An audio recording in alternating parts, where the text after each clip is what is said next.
Hey, what's up, everybody? This is the Coach's Corner. As always, this is Clayton Hoford. Here with me is my good friend. Justin Pruschel. What we're here to do is talk some clinical football for you guys, kind of break down matchups and share what we see from maybe a booth perspective or a coach's perspective on what's going on in the NFL today. Justin, how'd you feel about these games this past week? Um, Overall, I think there were some pretty good games. Two in particular I really looked at were the Bucks and Packers, and then the Falcons and Vikings. But I think that this upcoming week you're really going to start seeing the who's who of the NFL with some of the matchups that we're going to preview.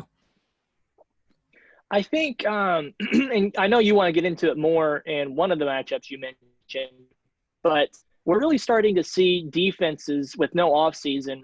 We saw a lot of shootouts to begin, and we're still seeing offenses put up high numbers, but we're really starting to see good defensive play. We're starting to actually see some aggressive pass rushing. We're starting to see cornerback techniques kind of tighten up and some good plays being made in the secondary. In my opinion, I think this is a result of just getting comfortable and finally getting up to football speed. What do you think about that? Are you seeing kind of the same thing, defenses tightening up? Yeah, I am.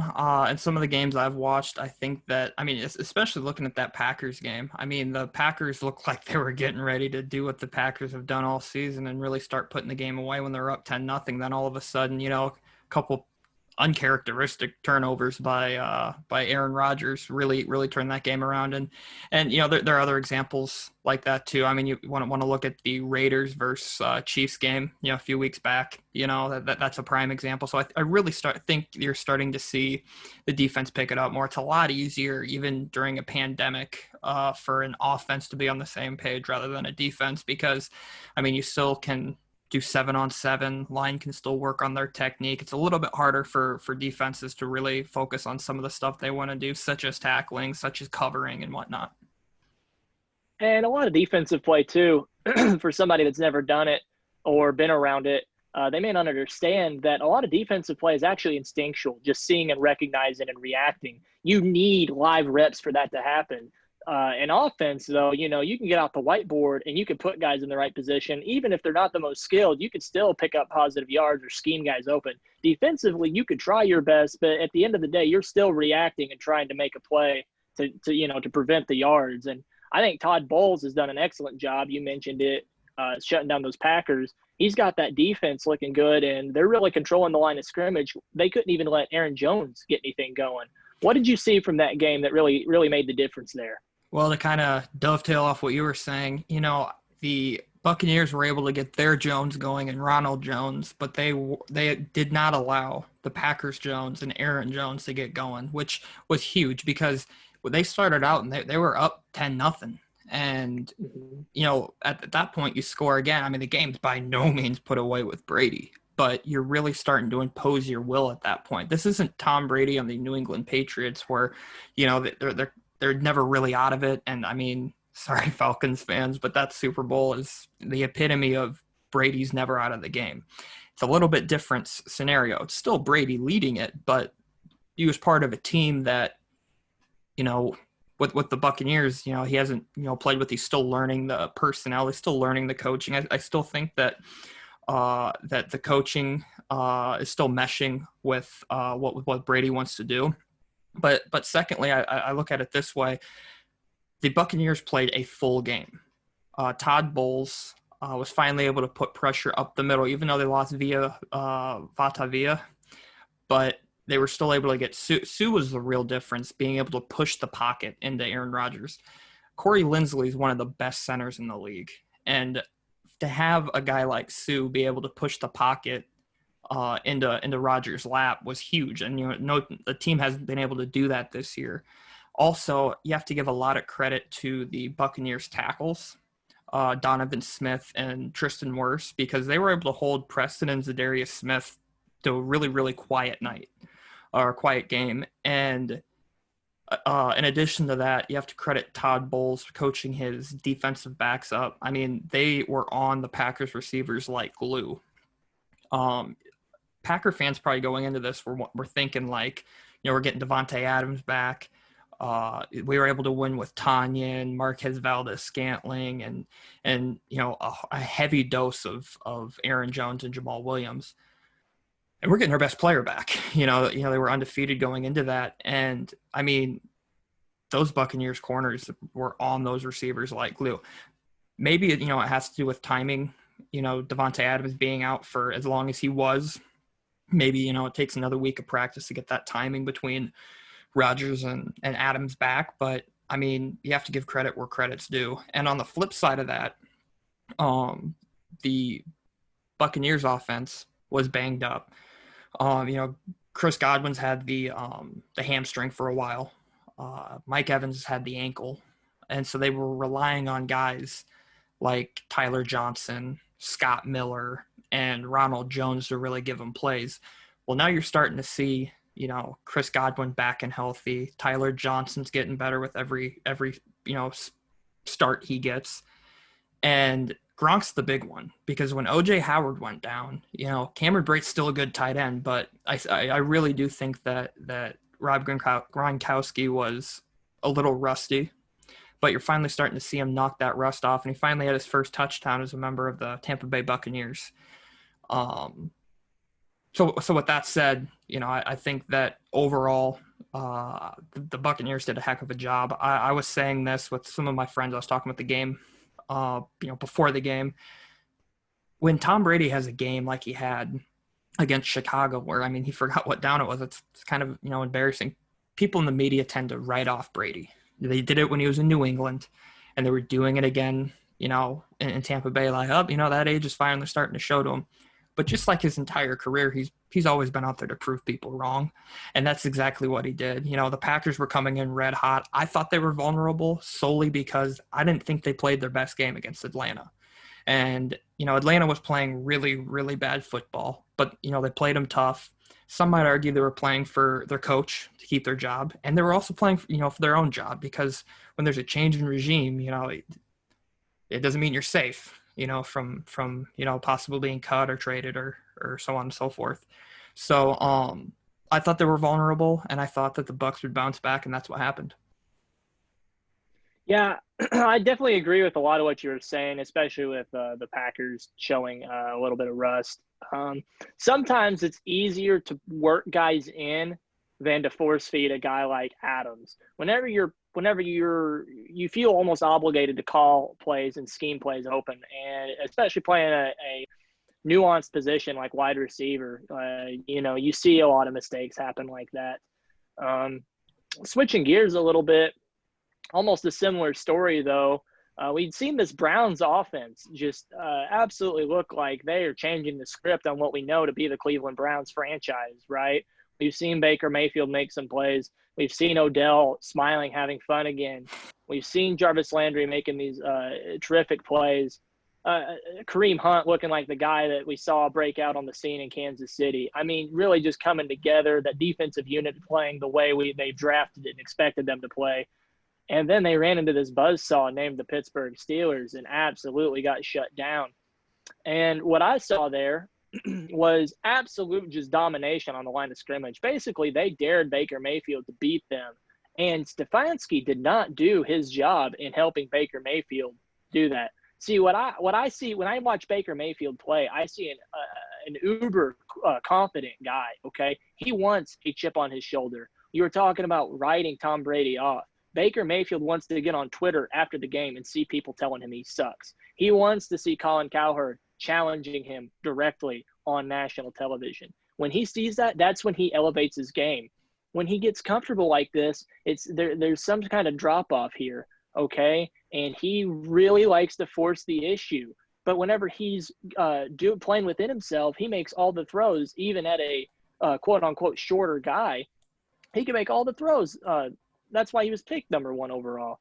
But we didn't see Stefanski doing what has made the Browns so successful this year. Instead, we saw more from that week 1 thumping they took from the Ravens.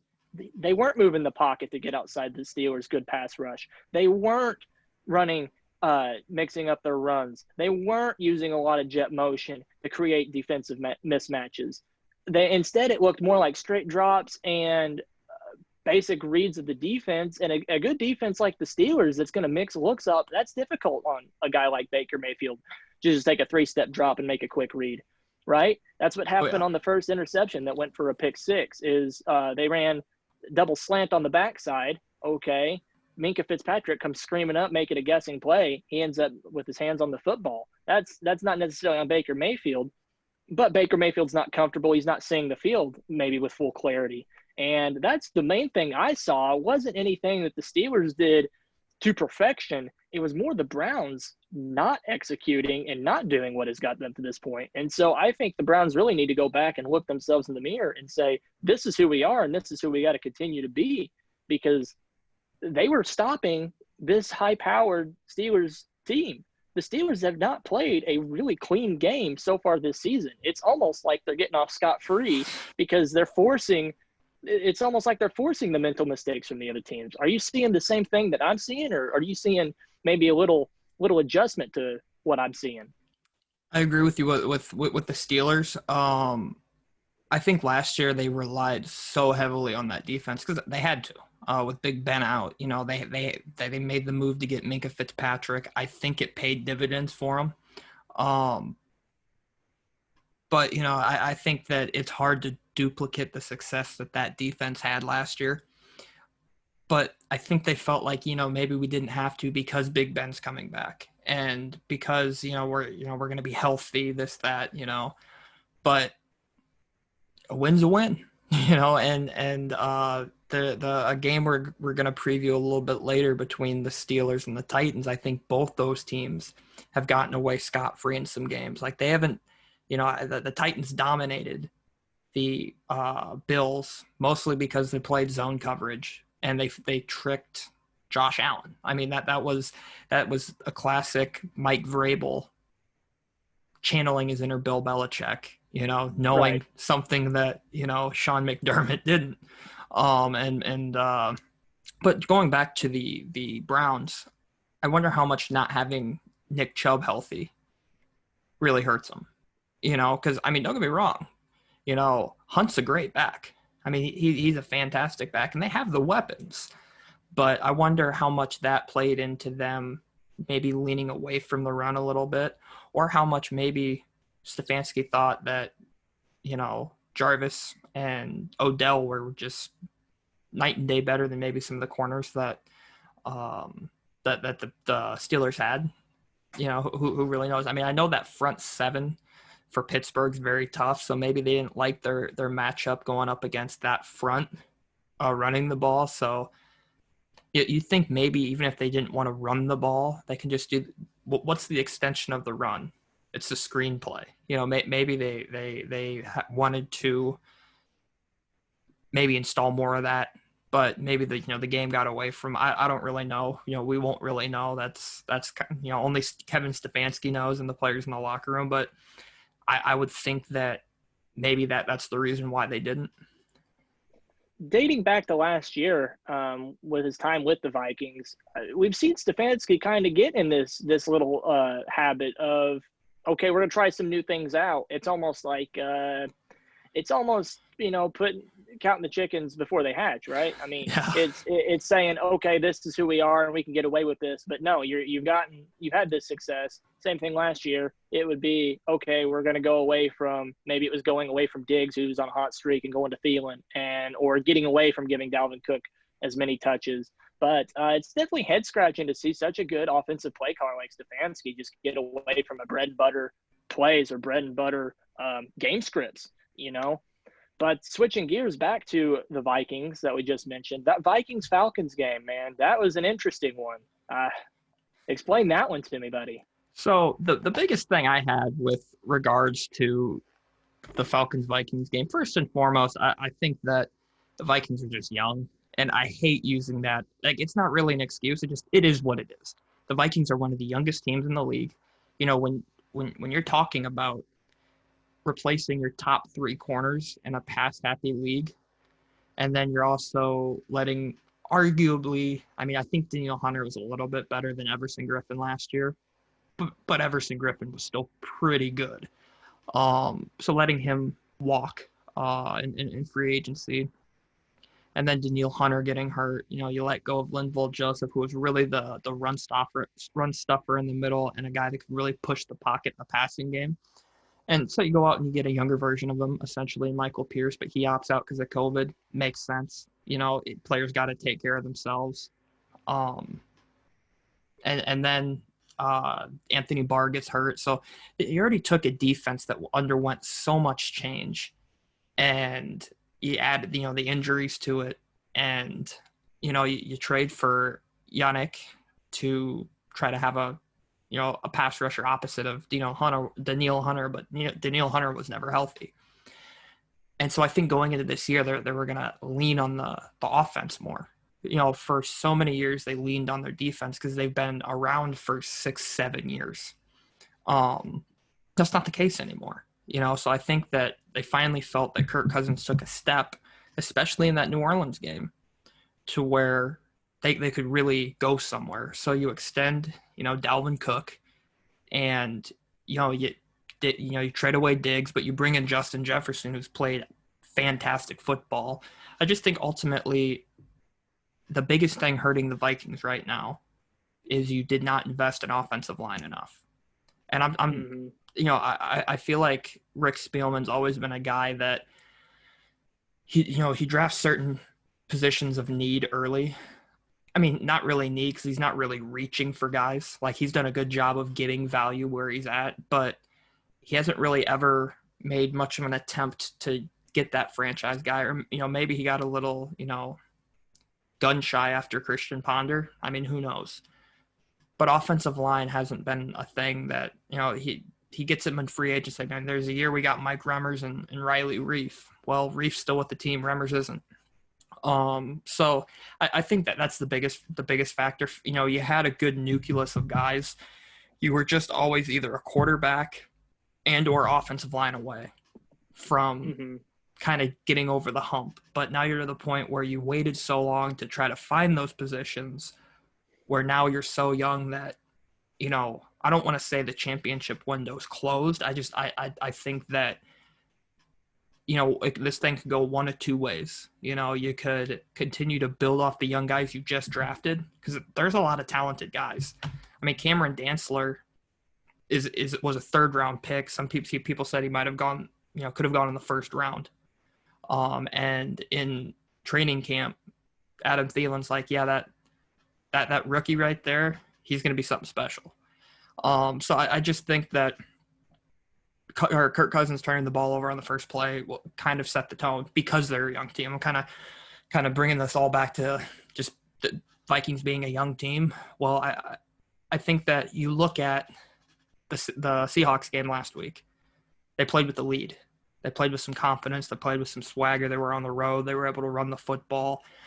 But this game, they got the ball first, and I think they were going to try to duplicate that, like go down, score offensively, play with the lead, play with some confidence. It allows the defense to play looser because they have that lead, but it kind of backfired. The Falcons were able to run the ball enough to force the Vikings to respect the run and pass, and that's when, it's just kind of a snowball effect, because they had to have extra guys in the box to account for Gurley in the running game. They had to take people off Ridley and Julio Jones on the young corners.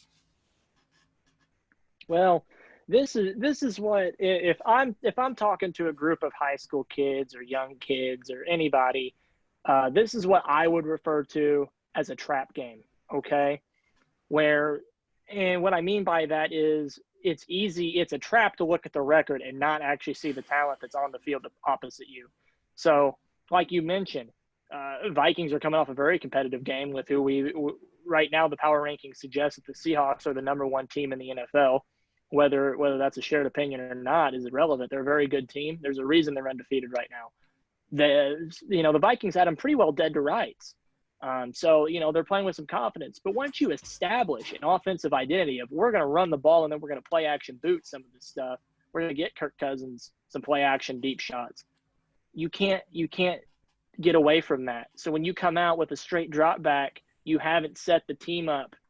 You haven't set your plays up to take those shots. It was an easy read for an interception right there, right off the bat, and now you've set the tone negatively.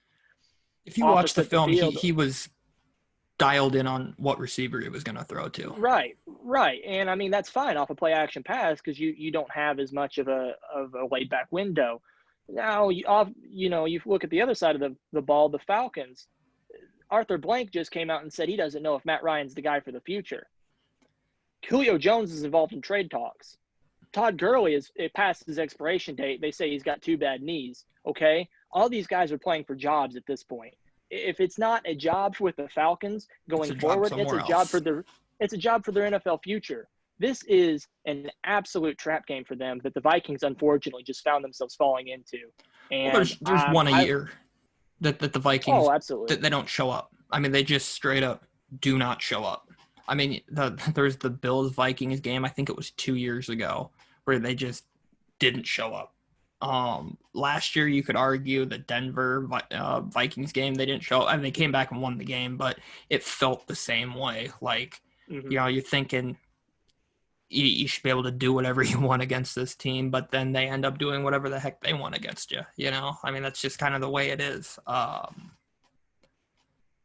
Bringing up the Broncos as part of the preview, I've definitely got as a potential trap game for the Chiefs themselves, the Broncos. Okay, they're on the rise. This is a team that we saw play a very competitive game week 1 against the Tennessee Titans, who we now know are a very good football team. They gave them everything they wanted, okay?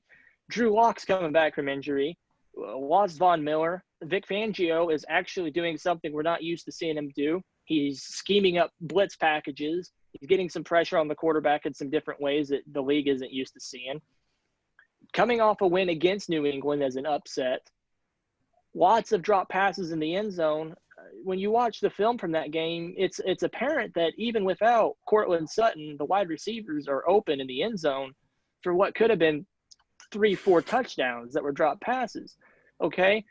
Now, you can't expect – no offense is going to execute perfectly every game. But you look at the 18 points put on the board, you assume, okay, take a couple of those field goals off, so take 6 points off, so 12. Let's say they convert. You're looking at 30 points that the Broncos potentially could have put up on a good New England defense. With Drew Lock, they're playing with a newfound confidence. They're taking more shots. The Broncos are expected to get cornerback A.J. Bouye back. They're expected to get back Noah Fant, one of the up-and-coming star tight ends of the league. And K.J. Hamler, the second-round speedster that they drafted to fill that Tyreek Hill, Henry Ruggs role, is expected to actually really make his debut and contribution to the team. You've seen an emergence from Tim Patrick. Jerry Jeudy is, of course, we know, a very good wide receiver talent. You may see some weapons from this Denver team that may be able to go toe-to-toe with the Chiefs team if they don't play, because that Chiefs defense is very suspect. And so that is definitely something that I would expect to see is, if not an upset, I think this game will be very closer than what the box score would indicate. Yeah, and I have to agree with you. I think Vic Fangio does not get enough credit for some of the scheming that he does. I mean, I remember when he was a DC for the Bears last year, he was there. I mean, the Bears came out of nowhere. I as a Vikings fan, I just thought, the Bears are still rebuilding, but then that defense, oh my gosh. I mean, it helps when you have, Khalil Mack. I mean, don't get me wrong, but I mean, you started to see guys that kind of came out of nowhere that, who's this guy? And all of a sudden, that becomes kind of a household name. I mean, I think of like a guy like Akeem Hicks, I didn't know who Akeem Hicks was before that season, but now he is second on the team with sacks, obviously behind Khalil Mack. So I agree with you. I think that I kind of thought that Vic Fangio to the Denver Broncos a couple years ago just made sense, just off the schemes that the Broncos were already running and the personnel they had. And I think you're starting to finally see that. It takes a while to kind of establish yourself as a coach, and I feel like if the Broncos win this, they're going to start peaking at the perfect time. October is a great time to start, getting hot. And with that said, I think that to complement what the defense is doing, I think they're going to have to run the ball well with Phillip Lindsay. So then, because I don't know if Drew Lock can handle dropping back and passing the ball 50 times a game to win a game. I mean, I think maybe he can develop into that quarterback. I mean, he's shown that he can play in this league. But I think that if they can get back to running the ball with Philip Lindsay, I think they're going to be just fine. Drew has shown flashes of why he was such a highly touted prospect. But I could tell you this, that everybody in Denver is especially with this upcoming quarterback class where potentially we've got 5 franchise guys, maybe 6. I mean, just an absolutely stupid loaded class. People are looking, going, it's your show. If you can't get us to around 500 or show promise or show growth, if we can't see the growth in your mechanics from last year, because so far we're seeing the same issues that plagued him coming out of college, as if there is no growth. Granted, you need reps to increase the things that he needs to work on, such as footwork and visionary things, anticipations. But at the same time, kind of how we mentioned with Matt Ryan and the Falcons, you're playing for a job. So I think this Denver team could be one that's feared down the road as a potential trap game, even though the record indicates that they're not a 500 team right now. The scary you thing mentioned is the Bears, and go ahead. No, sorry. The scary thing is they're doing all this without Von Miller. Mm-hmm. I mean, could you imagine if they had Chubb and Miller? I mean, healthy. And I mean, we're talking about the schemes they're drawing up for blitzes. You might not even have to do that if Von Miller's healthy, meaning you can drop more guys back. So it's just a scary thought to think about. And if they make the playoffs, Fangio runs that defense. If they make the playoffs, Von Miller could be back. Mm-hmm. But that's scary, But yeah, I mean, that's definitely a potential. We brought up the Bears. I mean, one of the games I'm previewing are the Bears and the Rams. And really what I think this game comes down to, can the Rams bounce back? They played a tough game. They played a tough team. I think that it kind of showed that both these teams are kind of the big dogs in the NFC and even the NFL as a whole. Secondly, are the Bears for real? Because they're kind of that team that just, to pull a Bill Parcells, you're generally, what your record says you are. Well, I mean, if you live by that, then the Bears are contenders and not pretenders. But I feel like if the Bears win this game, people are going to have to start respecting them more than what they are. Because, I mean, last week I thought that they were pretenders. But, then they win last week. And if they win this week, it's just kind of like, maybe they really are contenders. And I think that, think of it this way. They were undefeated with Mitchell Trubisky at quarterback. Mm-hmm. What team is undefeated and makes a quarterback change? A team that feels very confidently in their defense. And also, like, I noticed that the Bears are putting up a bunch of points, but they're not putting up a bunch of yards. And so what does that tell you? They're winning the third phase that a lot of people forget about, special teams. I don't know what their average starting field position is, but it has to be really good if you're able to put up points and you're not showing that you're putting up a bunch of yards. Nick Foles isn't throwing the ball all over the yard. David Montgomery's not running for 100 yards a game. So, I mean, with that being said, just looking at the statistics, they're winning special teams and they're able to stop teams defensively. The one thing that can make this team even more dangerous if they're able to establish a run consistently, which will only help Nick Foles. I mean, when he made that Super Bowl run, they were able to run the RPO to perfection. Mm-hmm. Yeah. When you look at the Bears, when you really look at the Bears and analyze their play, they call it ugly winning, but when you win ugly, when you find a way to force a fumble, when you find a way to create a turnover, especially when it's coming late, you build a belief in yourself. And those players, they remain calm. Even though the fans are sitting there sweating and saying, bartender, another one, please, as you're sitting in the Chicago bar watching the Bears maybe lose by a touchdown or 10 points. The Bears will never lose faith in themselves as long as they keep winning ugly. And when winning ugly comes in play, Justin, it's whenever you get to the playoffs and whenever you have to win those games and you have to make a play. You have to get a sack, an interception, You have to make a pass breakup. Those guys, this is the best, even though it's hard to hear, this is the best thing for this Bears team if they continue to win ugly getting to the playoffs, because they will be comfortable in these dogfights, comfortable in these just knockdown brawls, these defensive standoffs. That's what we think of when we think of Bears. You don't think of Jim McMahon. No, you think of the 85 Bears, and yeah, you may think of Walter Payton, but you think of that, what they call themselves, the Bermuda Triangle. You think of the crushing defense, one of the best of all time. You don't think offense. Bears are playing Bears football right now, and that's the best thing that could happen for this franchise at this Offensively, the point in only the season. thing you think about with the Bears is you think of Gale Sayers and you think of Sweetness himself, Walter Payton. So you think, I mean, Absolutely. it's just the epitome of playoff football. Good defense, and they're able to run the football. I mean, that is, in essence, playoff football. You're starting to sound like a true spoken coach right there. Winning ugly. Well, Fill the yeah, you belief.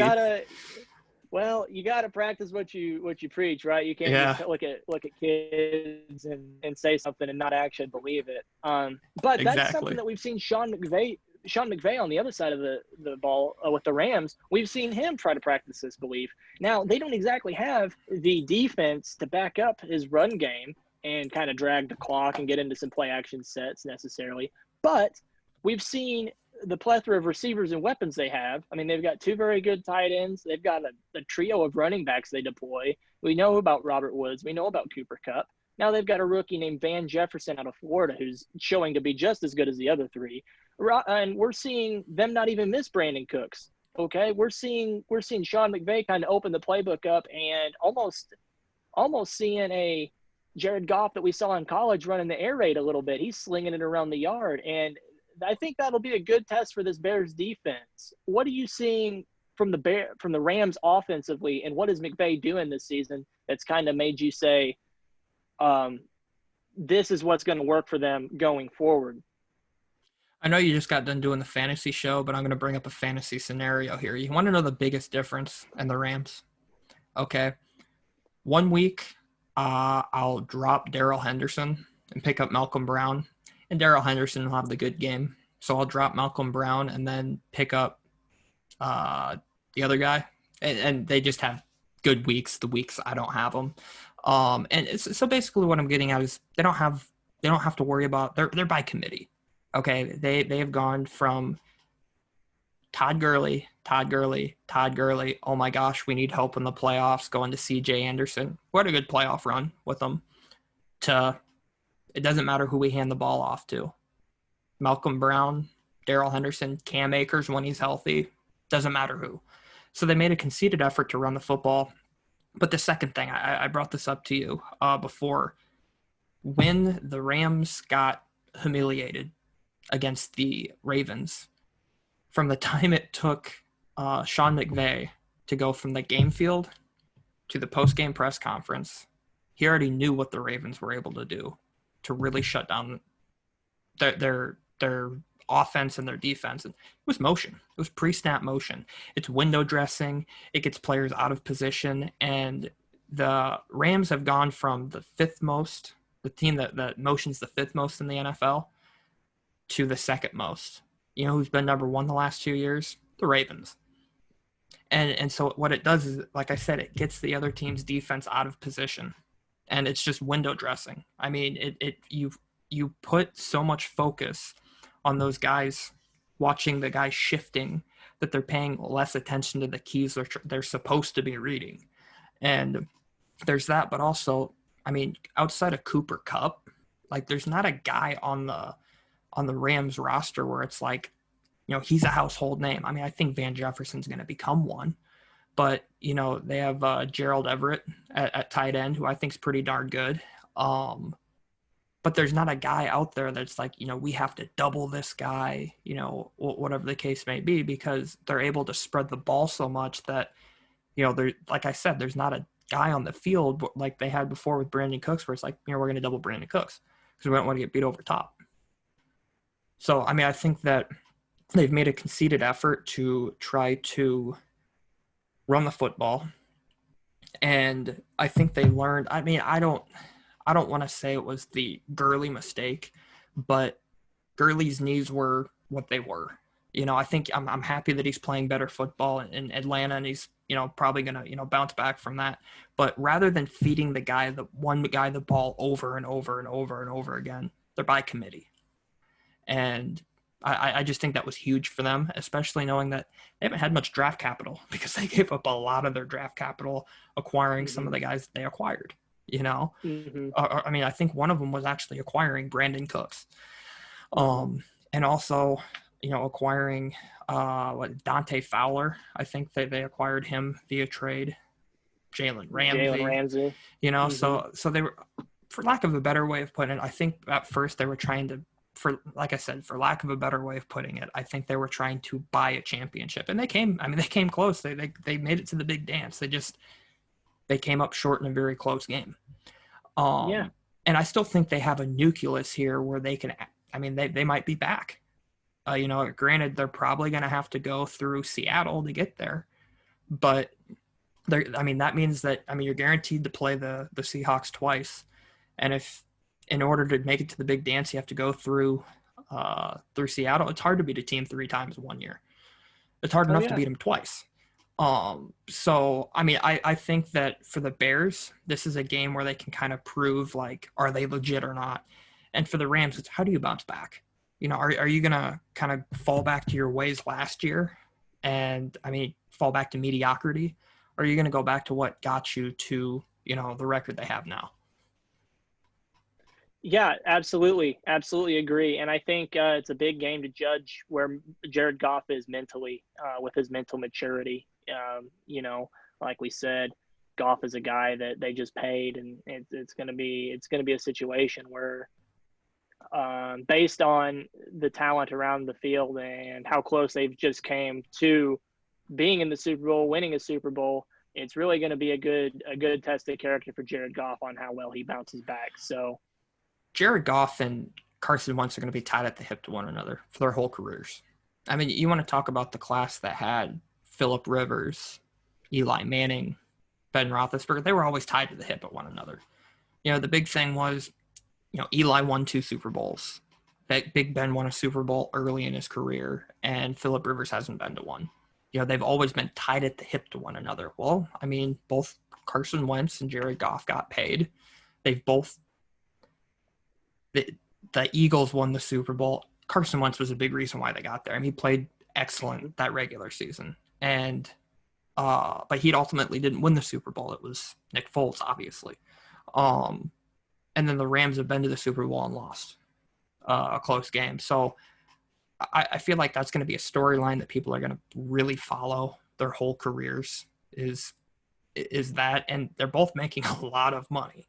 So it'll be kind of interesting to see how that continues to play out week to week this year and as their careers continue to go down the road. Yeah, I've got to agree with you there. Absolutely. Well, obviously, we'd have loved to go in depth on every game from last week and preview every game from this upcoming week and give you our thoughts on that. But none of us have enough time for that, unfortunately. So we're going to have to call it a day right here. As always, this is Clayton and Justin from the East West Football Network, bringing you our thoughts here on the Coach's Corner.